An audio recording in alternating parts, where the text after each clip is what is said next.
महाभारत के 5 पांडवों और द्रौपदी का बुंदेलखंड से गहरा रिश्ता रहा है। कहा जाता है कि उन्होंने अपने अज्ञातवास का कुछ समय इस क्षेत्र में बिताया था। जिस जगह उनके रहने के प्रमाण मिलते हैं वह छतरपुर जिले में भीमकुंड के नाम से जाना जाता है। यह जिला मुख्यालय छतरपुर से करीब 80 किमी दूर सघन वनों के बीच बाजना कस्बा के पास है।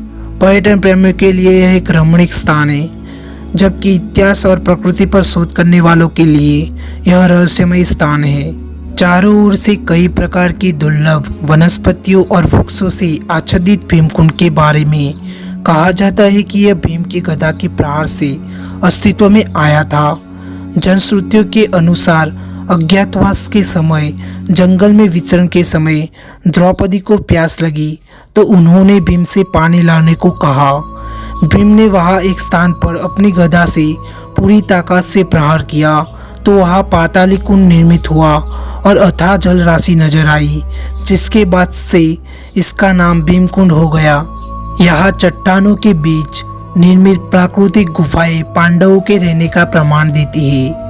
अंदर से देखने पर ऊपर चट्टानों के बीच से आसमान गोलाकार नजर आता है। ऐसा प्रतीत होता है जैसे यहाँ की चट्टानों की छत को किसी ने गोलाकार के रूप में काटा है। जहाँ चट्टानों के बीच गोलाकार विशाल छेद है उसे ही भीम की गदा के प्रहार से निर्मित माना जाता है। इस स्थान की खासियत यह है कि यहाँ जोर से बोलने पर इको साउंड निर्मित होता है।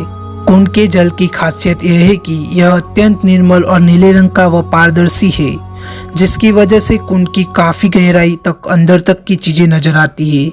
कहा जाता है कि इसका पानी हिमालय के पानी जैसी गुणवत्ता वाला मिनरल वाटर है। लोग इसका जल बोतलों में भरकर अपने साथ ले जाते हैं। भीमकुंड की गहराई आज भी रहस्यमय बनी हुई है। आज तक इसकी गहराई कोई नहीं नाप सका। कई लोगों ने कई तरह से इसकी गहराई नापने का प्रयास किया पर असफल रहे।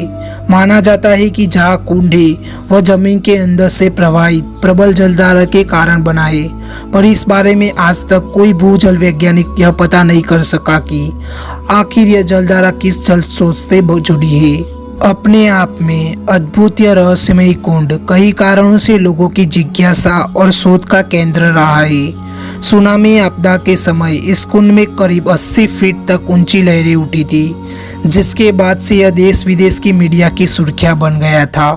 यदि किंवदंतियों को सही माना जाए तो कुंड से निकली जलधारा अंदर ही अंदर संगम से जाकर मिलती है। कहा जाता है कि वर्षों पहले किसी ने इसका रहस्य जानने के लिए कोई वस्तु इसमें डाली थी जो संगम में मिली थी। सुनामी के समय इसमें लहरें उठने के बाद डिस्कवरी चैनल की टीम इसका रहस्य जानने आई थी। उनके गोताखोरों ने कई बार इसके कुंड में गोता लगाए थे, पर वे न तो इसकी गहराई माप सके थे न यह पता कर सके थे कि इसमें सुनामी के समय लहरें उठने का कारण क्या था। अलबत्त उन्हें इसकी गहराई में कुछ विचित्र और लुप्त प्राय जलीय जीव जंतु देखने को मिले थे। कभी पांडवों के प्राकृतिक आश्रय स्थल रहे इस महाभारत कालीन भीमकुंड में अब एक संस्कृत विद्यालय संचालित होता है। इसके अलावा यहाँ मंदिर भी है और हर वर्ष मकर संक्रांति पर मेला लगता है, जिसमें बड़ी संख्या में लोग शामिल होते हैं।